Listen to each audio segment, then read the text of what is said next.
Good afternoon, ladies and gentlemen. I'm very proud to stand here in front of you at the second Max Havelaar lecture in the Netherlands. This lecture is aiming to offer structural means to enhance the deepening of discussion and knowledge around the role of companies and business society in the development of less developed regions in the world. Last year, when we organized the first edition of this lecture, we intended to make this an annual event, and I'm very happy again to stand here in front of you with a program that makes me, as director of the Max Havelaar Foundation, very proud, and with a set of partners that share the enthusiasm we feel for this event. This month, the Max Havelaar Foundation exists for 20 years. Over this length of time, a lot has been achieved. The lives of millions of people in developing countries have been influenced positively by the opportunities fair trade has offered them. Fair trade is aiming at poverty alleviation and empowerment through sustainable trade. This means that the three aspects of sustainability, people, planet and profit, are addressed, again, in balance. Cooperatives of small farmers in the south are required to grow their produce in an environmentally and socially responsible way, limiting to a minimum the use of pesticides, setting up a system for water management, investing in biodiversity, and securing good working conditions for employees. They are expected to organize democratically and decide on investments collectively. Unique elements of fair trade are the fair trade price the farmers receive, and that covers the costs of this sustainable production, and the fair trade premium for the cooperative. Producers decide themselves to invest this money in projects for education, business improvement, healthcare, and in general better living conditions. Many impact studies prove the benefits for development. And these benefits are growing rapidly each year. Max Havelaar was a Dutch initiative, but we have sister organizations now in 23 countries.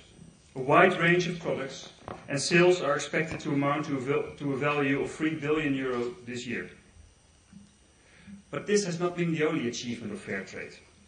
In 1988, when we started, companies, and especially the big ones, the multinationals, would not accept any responsibility for the quality of life of the people working somewhere in the beginning of the supply chain of their products, or for the environmental impact of these products.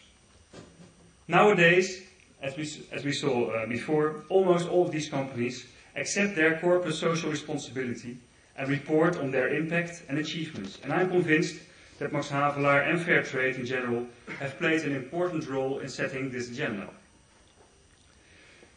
Trade under fair trade conditions is not even 1% of the enormous flow of goods that travels around the world. Fair trade is a good and effective, though not the only means for development. The Max Havelaar Foundation wishes not only to increase the amount of fair trade sales, for which we're this week organizing the Fair Trade Week, that I can make some promotion for now for the second time, with a lot of publicity and promotions in more than 3,000 stores in the Netherlands. But we also wish to contribute to a broader vision and solution on the very important question of the unequal distribution of wealth in the world. Although we acknowledge that other factors are also necessary, we're convinced that trade is key for development. That's why we organize this lecture. That's why we're honored to present an impressive group of speakers to give their view on the subject and debate together from their respective backgrounds of science, business, NGO and government. The theme for this year's lecture is Partnerships for Development. This is a theme that lies at the very heart of our Max Havelaar Foundation. I remember that after my first 3 months of the job as a director, my main conclusion was that we're fully incapable of doing anything on our own. And still, as I mentioned before, the organization has achieved quite a lot in its 20 years of existence. Actually, there's only one reason for this success: finding the right partners. We don't sell or buy ourselves. We have no budgets for campaigning. We have no knowledge of roasting coffee, ripening bananas, or mixing delicious ice cream. We don't have shelf space or promotion positions. Neither do we have the capacity to assist our producers in the South on a daily basis or finance the trade. No. All the successes are achieved in partnership, and we therefore think that this is an interesting angle to look at opportunities for development through trade. For today's lecture, the Max Havelaar Foundation is also very pleased to have enthusiastic and very capable partners to organize the lecture with. The RSM Erasmus School of Management that tries to emphasize borderless business development in its broad line of curricula in both bachelor's, master's and executive education programs. EXCET, the Expert Center on Sustainable Business and Development Cooperation, that brings together the expertise in this field of the Maastricht School of Management, the Amsterdam Graduate Business School and the Rotterdam School of Management. And Triodos, the bank that has made a specialism of financing sustainable development and is the sponsor of this lecture.